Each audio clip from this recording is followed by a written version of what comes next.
This is Pete's Place today.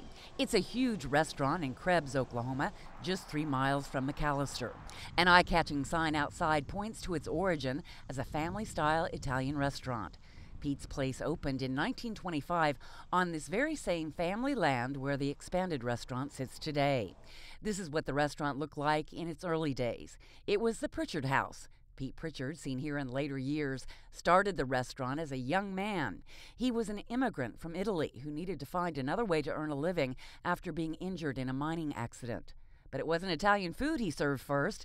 He drew in miners who downed his Choc Beer. The legend of Choc Beer has it that in 1919, my grandfather, who had become injured in coal mines as a young man, learned how to make this beer from the Choctaw Indians. Today, Pete's grandson, Joe Prichard, is the owner and operator of Pete's Place, and he has restarted an old tradition with a sophisticated operation.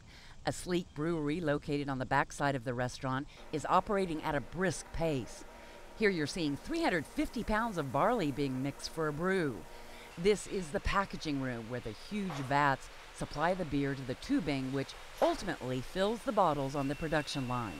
They started distributing solely in Oklahoma back in 2004, but now the beer is also shipped to Kansas, Arkansas, Texas, and Wisconsin.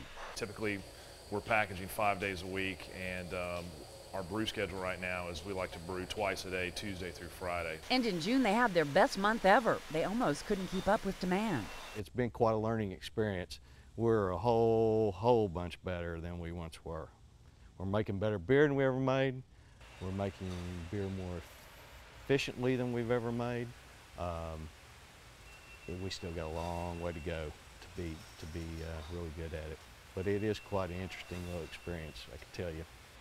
Joe is pretty modest about their progress, but he will tell you they just won an award from the North American Beer Association for the designs on the cartons of their 6 different kinds of bottled beer. Beginning with the carton bearing Pete's given Italian name, you can see that when the cartons are placed side by side, the pictures create a montage telling some of the history of Choc Beer. The legend has it they brewed beer legally and illegally for pretty much without stop, with breaks in there somewhere, but all the way through Prohibition, from 1925 all the way through Prohibition. Well, so do you think someday, you're going to have grandchildren saying, well, the story is my grandfather started this brewery? Yeah, maybe. We'll see. In KREBS, I'm Liz Exon, the Oklahoma News Report.